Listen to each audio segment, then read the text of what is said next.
Det var en helt normal dag i skolen. Masser af lektier. Masser af opgaver.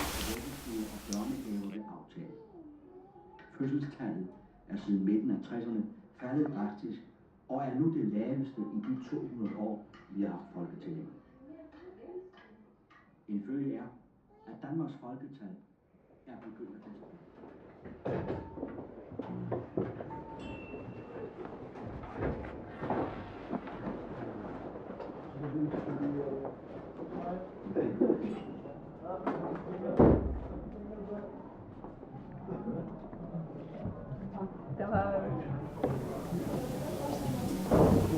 Jeg kunne godt mærke, at det ikke var som det plejede at være. Måske var det bare en forkølelse. Eller tanken om, at jeg skulle arbejde senere.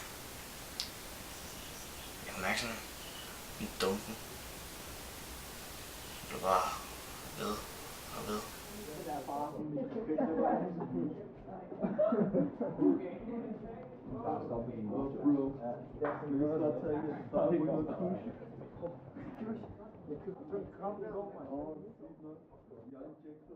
Julius? Julius? Er du der? Er du okay? Hallo Julius? Er du der? Hallo dude? Julius? Er du der?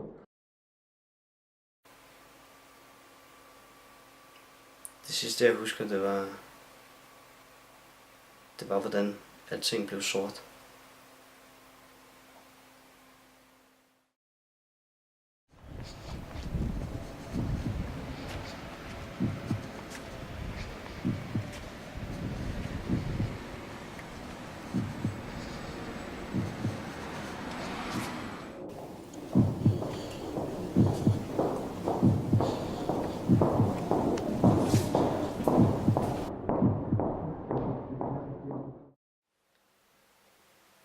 Da jeg vågner op igen, er det betryggende at høre mine forældres stemmer. Men samtidig er der en stemme, jeg ikke genkender, som gør mig bange. En smerte i mit hoved gør det umuligt at forstå, hvad de siger.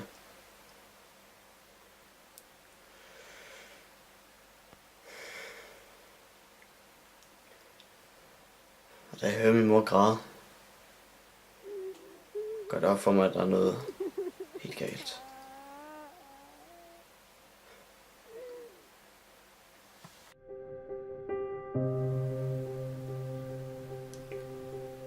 Mit navn er Julius. Jeg har en svulst i hjernen.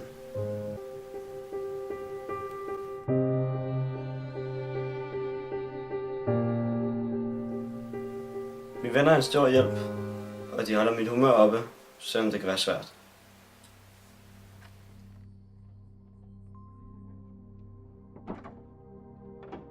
Så?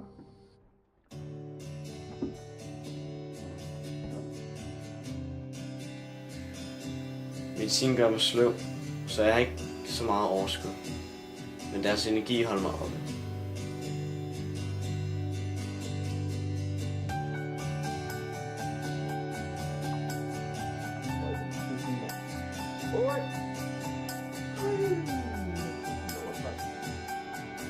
Vil du gøre? Ja, det er hjemme i tid, siger også.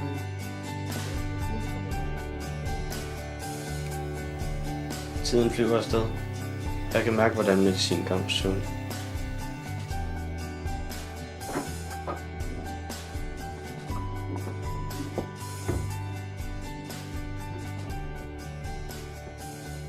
Ses man.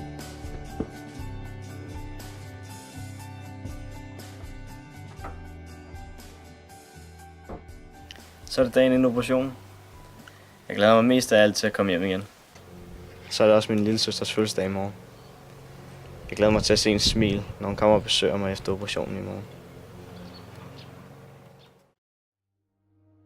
You're not the only one. Don't give up. No reason to be ashamed. Don't give up. You still have us. Don't give up now. We're proud of who you are.